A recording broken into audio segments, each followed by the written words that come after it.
Hello friends, welcome back to my channel. আশা করি সবাই ভালো আছো, আমিও ভালোই আছি। রণদীপ নাজেহাল হয়ে গেছে। এক কথায় নাজেহাল ছাড়া কিছু আমার উচিত শব্দ মুখে আসছে না।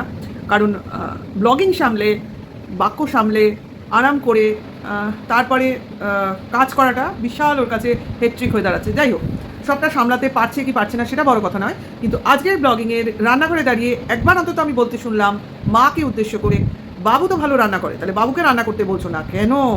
বুঝছিটা কি? আমরা তো কোনোদিনও রণদীপের বাবাকে রান্না করতে দেখিনি, তাহলে রান্না করার কথা আসছে কেন? আবার এটাও শুনলাম, এই বক্তব্যটাও আমার কানে এলো ভিডিও থ্রু, ও এসে কেন বলে যাবে সেখানে বাবাকে কেন বলা হচ্ছে রান্না করার জন্য?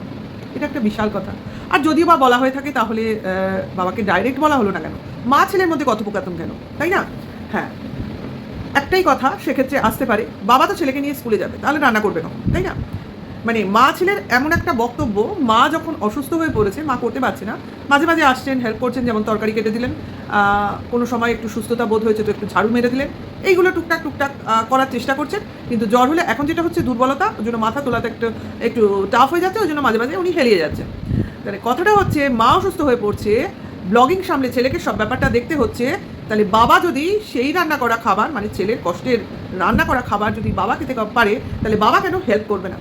এরকমই মনে হলো টোনিং দেখে। টোনিং মনের ভাষা তো বোঝার ক্ষমতা আমাদের নেই, ওদের মনে কি আছে, ভালো মন্দ কি আছে আমার বোঝার ক্ষমতা নেই। তবে এইটুকু বুঝলাম, খুব বিরক্ত সহকারে বাবা রান্না করলে ভালো হতো, সবটাই আমি কেন রোজ রোজ, এরকম একটা ব্যাপার। যাই হোক, এই কথার কোনো উত্তর আমরা পাইনি এবং পরবর্তীকালে বাবাকেও রান্না করতে দেখিনি। প্রদীপ সব সামলে, ঘর বাইরে সব সামলে রান্নার কাজটাও করলো। কি করলো? পুঁই শাক মাছের মাথা দিয়ে এবং মাছের ঝোল করলো আলু পটল দিয়ে। ভালো, গুড, একদম গুড। ভালো ছেলের কাজ করেছে, মার হেল্প করেছে, মা বাবাকে রান্না করে খাওয়াচ্ছে, তাহলে এটা তো গুড পয়েন্ট। সব থেকে বড় কথা, বাচ্চা ছেলেটাকে খাইয়ে দিচ্ছে, দেখে ভালো লাগলো। যেটা দেখে ভালো লাগলো সেটা তো দেখে ভালো লাগলোই, কিন্তু কোথাও না কোথাও মনের অগোচরে, কোথাও না কোথাও একটু হলেও মনে হচ্ছে ভারী কষ্টে রয়েছি আমি। কেন এই সময় কেউ নেই বাড়িতে কাজ করার? কেন এই সময় কাউকে আমি রাখতে পারছি না আমাকে হেল্প করার? সেটা ভাই তোমারই প্রবলেম, তোমাকেই সলভ করতে হবে। কারণ গর্ত তো তুমিই করেছো, প্রবলেমে তুমিই নিজেকে ফেলেছো। হ্যাঁ, একটা দোষ, একটা ভুল, একটা ঘটনা, একটা জল্পনা, একটা পরিকল্পনা, একটা প্ল্যানিং, এইসবের যদি বেশি মানে নিজের মনের মধ্যে প্রায়োরিটি থাকে না, তখন এই যে উটকো সুবিধা অসুবিধা, শরীর খারাপ, বেশি পরিশ্রম, এইগুলোকে নিতে হয়, এইগুলোকে নিয়েই অভ্যস্ত হয়ে চলতে হয়, তাই না?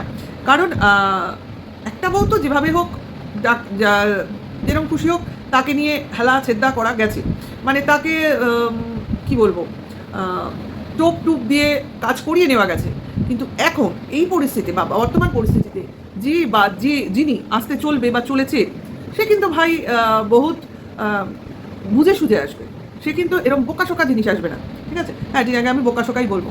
ভাই, কোন মেয়ে আছে বলো তো যে শ্বশুরবাড়িতে এসে নিজের জন্য কোনো কিছু গুছিয়ে নেবে না? প্রথম কথা তো এটাই আসে। 5 বছর আমি শ্বশুরবাড়িতে সংসার করলাম, আমার নিজস্ব কিছু নেই, আমি শ্বশুরবাড়িতে শুধু তাদের জন্য খেটে গেলাম, এটার কোনো মানে আছে? প্রথম কথাটা যেটাই আসে, যে একটা মেয়ের বিয়ের পর তার রোজগারের টাকা সে নিজে রাখতে পারে না। আজকে একটা সামান্য উদাহরণ দিয়ে তোমাদের বলি। এই যে কিমা, হ্যাঁ, কিমার বাড়িতে কিমার বরের চশমার দোকান আছে, সবাই জানো। সেই দোকানে ওর বর বসে, ওর ছেলে বসে। আচ্ছা, কিমার মেয়ে একটা কোনো বিদেশি ফার্মে কাজ করে, সেটা আমরা শুনেছি, এবং ওয়ার্ক ফ্রম হোম করে, মানে সেও রোজগার করে, ধরে নিলাম। মানে যেটুকু শুনছি, যেটুকু জানছি, তার থেকে এটা ধরে নিলাম। এবং যেটা আমরা দেখতে পাচ্ছি, কিমাও ইউটিউবে কিন্তু একটা চ্যানেল থেকে রীতিমতো রোজগার করছে। তাহলে দেখো, এই যে কিমার রোজগারটা বা তার মেয়ের রোজগারটা বা তার ছেলের যে বাবার দোকানে এসে বসে, তারও তো কিছু একটু টাকা পয়সা দেওয়া হয় তাকে। এই যে রোজগারটা, এটা কি কোনো একটা ব্যাঙ্ক অ্যাকাউন্টে থাকে না, কিন্তু সবার নিজের নিজের পার্সোনাল ব্যাঙ্ক অ্যাকাউন্টে থাকে। তাহলে আমি ওদের ছেলে মেয়েদের কথা বাদই দিলাম, এই যে কিমার বরের নামে যে ব্যাঙ্ক অ্যাকাউন্টটা রয়েছে, সেটা জয়েন্ট থাকতেই পারে, ফার্স্ট নেম ওর বরের থাকতেই পারে, সেটা বড় কথা না। কথাটা হচ্ছে, সেখানে নিশ্চয়ই কিমা তার ইউটিউবে টাকা গিয়ে রেখে আসে না।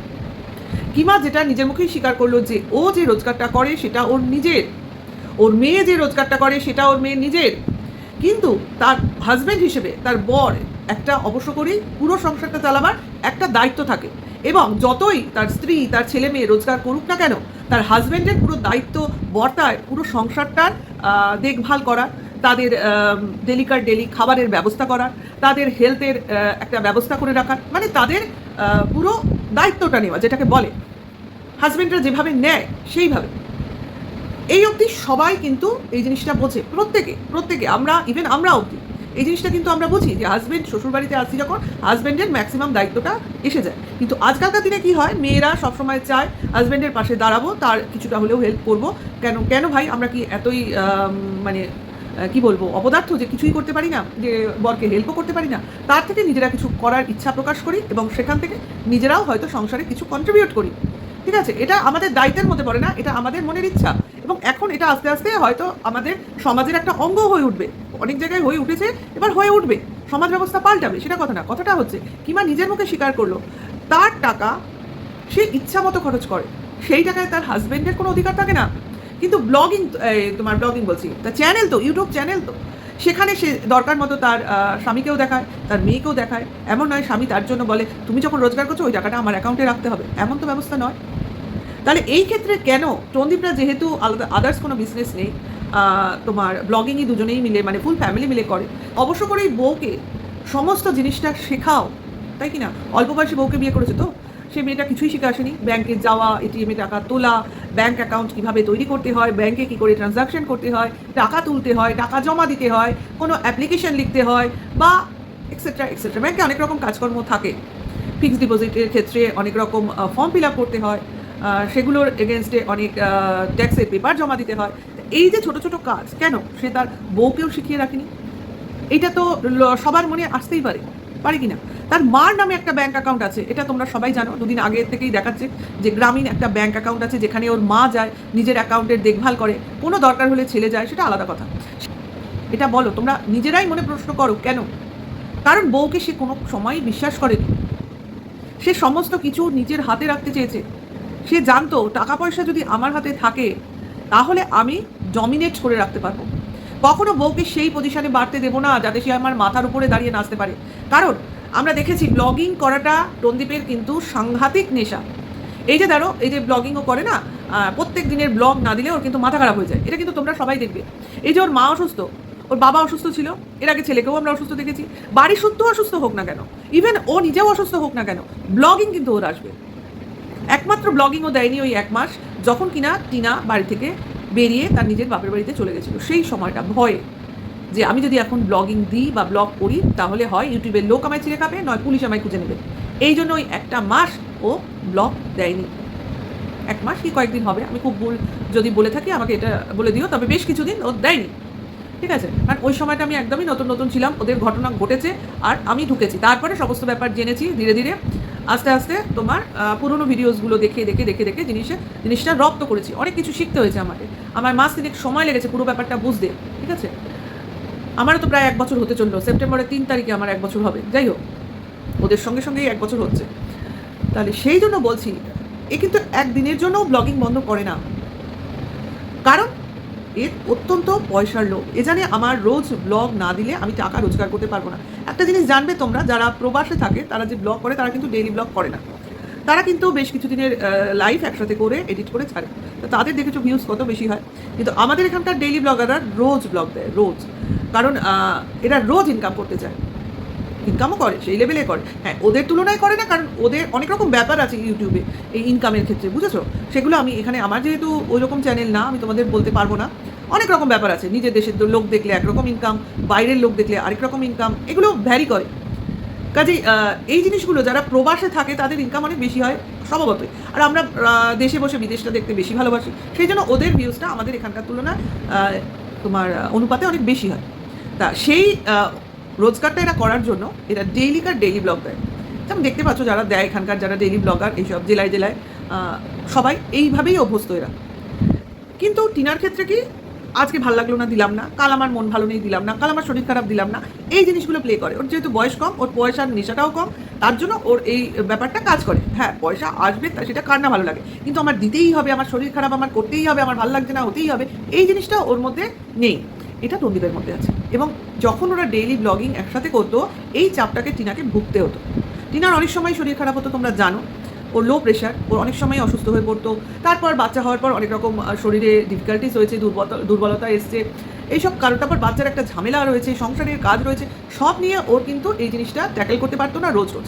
আজকে একদিন টন্দীপ মার অসুস্থতার কারণে রান্না বান্না উপভোগ করার জন্য তার বলছে প্রচুর পরিশ্রম হয়ে যাচ্ছে, বাবা কেন রান্না করছে না এটা তার মাথায় আসছে। অথচ বউ যে দিনের পর দিন রান্নাবান্না না করুক, শাশুড়িকে জোগাড় দিয়ে গেছে। জানো কিন্তু একজন যে বসে রান্না করে আর তার পাশে যে জোগাড় দেয় সে কিন্তু অনেক বেশি খাটনি করে, তার কারণ তার তরকারি কাটতে হয়, তরকারি ধুতে হয়, তারপর মাছ ধুয়ে বেছে কুটিয়ে আনতে হয়, মানে বসে কাজ হয় না তার কিন্তু দৌড়াদৌড়ি করে কাজ করতে হয়। আর ওদের তো তখন দেখেছো রান্নাবান্না একবার ওই কাঠের জালে রান্না করতো ওই রান্নাঘরে, এই গ্যাসের তো এখন নিত্যদিন দেখছি রান্না হচ্ছে, এই রান্নাটা তো তখন হতো না, তখন কিন্তু অনেক কষ্ট করতে হতো। ছোটো ছোটো শর্ট ভিডিওস করতো, অনেক কিছু করতো, হাসির ভিডিও করতো, ফুডের চ্যালেঞ্জ করতো, মানে রকমারি সব কনসেপ্ট নিয়ে আসতো। এই খাটনিগুলো তোকে খাটতে হয়েছে। আর এই যে রেগুলার ব্লগিং করছে, আজকে সন্দীপের যে সোজাসাপটা ব্লগিং আসছে, রিনা থাকতে তো এই সোজাসাপটা ব্লগিং আসতো না, অনেক ঘোর প্যাচালো জিনিস আসতো, অনেক খাটতে হতো। হয়তো কোনো সময় বিশ্রাম নিয়েছে, হয়তো দুজনেই সেই সময় এসে দুজনে মিলে হয়তো তখন বলা হচ্ছে এখন এটাকে নিয়ে আলোচনা করি, এটা করলে ওটা হয়, ওই ব্লগিংয়ের ওই প্ল্যানিং, এইভাবে ওকে বিজি রাখা হতো। বিশ্রাম নামক জিনিসটাই ছিল না।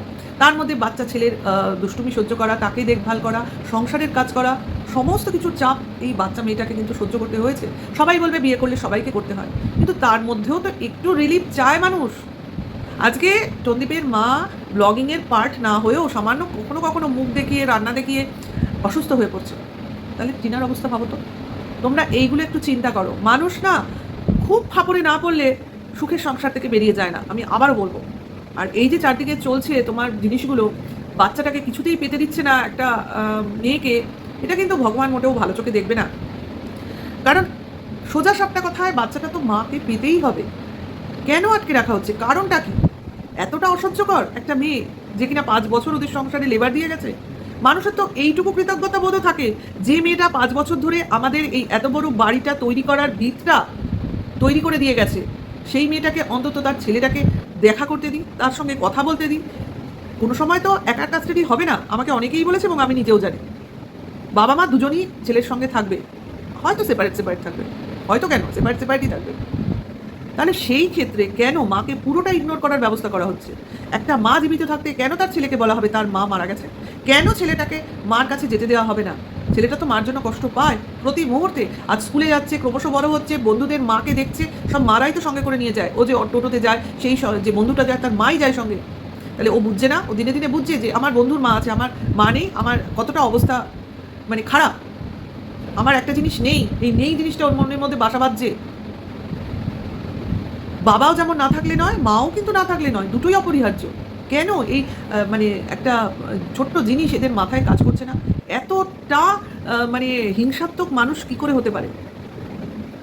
আজকে জানতে পারলাম ওদের বাড়িতে দুধ আসা নাকি বন্ধ হয়ে গেছে, মানে যে দুধ দিত সেই দুধ আর দেয় না। তার জন্য দুধের প্যাকেট এনে তো জল দেওয়া যায়, সেটাও কি আনতে কষ্ট হয়? বাচ্চাটা দুধ খাবে তার জন্য দুধের প্যাকেট আনতে কষ্ট হয়। আজ মা অসুস্থ হয়েছে, তখন মনে হয়েছে দুধ আনি, দুধ এনে সেটাকে হলুদ দিয়ে জাল দিয়ে দিচ্ছে। এটা আবার কি জিনিস? দুধ দিয়ে হলুদ খায় জানি, কিন্তু সর্দির মধ্যে দুধ দিয়ে হলুদ খায় তো শুনিনি কোনোদিনও। আমরা জানি মধু দিয়ে দুধ দিয়ে হলুদ খায়। যাই হোক, সে যে খাচ্ছে খাক, ক্ষতিকর তো নয়, খেতেই পারে, সেটা কথা না। খাচ্ছে, বাচ্চাটাকেও দিয়েছে, সে বাচ্চাটা দুধ খাচ্ছে আর বাবা বক্তৃতা দিচ্ছে, কোনো সময় খায় কোনো সময় খায় না। কখন দিয়েছি এখনও খেলো না, আর বাচ্চাটা বলে পড়লো তো মুখ ফুটে, মিথ্যা কথা বলছো কেন তুমি? তার মানে কোনটা মিথ্যা? বাচ্চাটা দুধ ভালো খায় না খায় না, কোনটা কোনটা সত্যি কোনটা মিথ্যা? কিন্তু বাচ্চাটার দুধ খাওয়া দেখে তো মনে হলো বাচ্চাটা দুধ খেতে ভালোবাসে। তার মানে তাকে রেগুলার বেসিস নিয়ম করে দুধ দেওয়া হয় না। বলে তো ফেললো, এরকমই সত্যি কথা বলে ফেলবে বাচ্চাটা, আর সেটাকে এডিট করা হলো। কোনটা মিথ্যা কথা বলছি? তারপরে কথাগুলো কোথায় গেল? কথা নিশ্চয়ই ওখানেই থেমে যায়নি, সিনের মতো ওখানেই স্টপ হয়ে গেল। জীবন তো সিনেমা নয়, পরেও তো কথাবার্তা হয়েছে, তাহলে সেগুলো কোথায়? সবাই সব কিছু দেখতে চায় টিনার, আর আমরা সন্দীপের কোনো কিছু দেখতে চাইলেই দোষ হয়ে যাবে? আজ অব্দি ঘরের ভেতর দেখাতে পারলো না, দুটো ঘর তৈরি হয়ে গেল। এত চৌর্যবৃত্তি, চুরি করে জিনিস এনে ভর্তি করে রেখেছে নাকি, যে দেখায় না? আর লোকের ফ্ল্যাটে কোথায় কি ছবি, কোথায় কি অমুক তমুক, সমস্ত কিছু দেখা হয়ে যাচ্ছে। টিনা তো অর্ধেক তোমার সেমি ফার্নিশড ফ্ল্যাট কিনেছে, সেখানে এটা কি করে এলো ওটা কি করে এলো বলে কি করে এই ডেপি? ওয়াইফাই লাগানো আছে, যখন ফ্ল্যাট প্রথম থেকেই অ্যাডভার্টাইজমেন্ট হয়েছিল তখন থেকেই ওয়াইফাইয়ের কানেকশনটা ওখানেই ছিল। ভালো করে যদি না দেখে তো দেখে আসুক গিয়ে, ওখানে দেয়াই ছিল, আমরা সেই এফবি থেকে দেখছি, হয়তো ওটা রিচার্জ করা নেই। সব কিছু ওটা সেমি ফার্নিশডের মধ্যেই ইনক্লুড ছিল, শুধু টিভি আর ফ্রিজটা ছিল না, বাদ বাকি সবই ছিল, আর অন্যান্য ফার্নিচার ছিল না। ওয়াশিং মেশিনও ছিল, মাইক্রো ওভেনও ছিল, চিমনিও ছিল, ওয়াইফাইয়ের কানেকশনও ছিল, সবই ছিল, এসিরও পয়েন্ট করা ছিল, ওগুলো সব করাই ছিল। ওইগুলো আর উনি খুলে নিয়ে যাননি। খুলে নেবেন কেন? কারণ যে জানে যে আসছে সে তোমার একজন ইউটিউবার, তার এগুলো লাগবে, ওই ওয়াইফাই কানেকশন তার তো লাগবেই, নিশ্চয়ই ওটা রিচার্জ করে তার চলে যাচ্ছে। মানে লোক পুরো দেখবে না, জানবে না, একটা ভাওতাবাজি কথা বলে দেবে, ওই তো ওয়াইফাই রিচার্জ করে নিয়েছে, ওই তো ওয়াইফাই লাগানো হয়ে গেছে। আরে লাগানোই ছিল, কেবেলের কানেকশনও দেওয়া আছে, শুধু রিচার্জ করা নেই। ওখানে যারা থাকতো তারা কেবেল এইসব ব্যবহার করতো, সেই জন্য ওগুলো ওখানে রয়েছে। আর আজকে স্বীকার করে নিতে হচ্ছে ফ্ল্যাটটা কিনেছে, এটাই হচ্ছে আসল কথা। এটাকে ভাড়া ভাড়া বলে চালানোর চেষ্টা করছিল, এখন আবার ওখানে ভূত আছে বলে অশরীরী বলে চালানোর চেষ্টা হচ্ছে। দুদিন পর ওখানে এতগুলো ফ্যামিলি রয়েছে, তা তাদের কাছে গিয়ে জিজ্ঞাসা কর না। এখন বলছি লুকিয়ে লুকিয়ে যায়, লুকিয়ে লুকিয়ে আসে, পাগল লোকজন।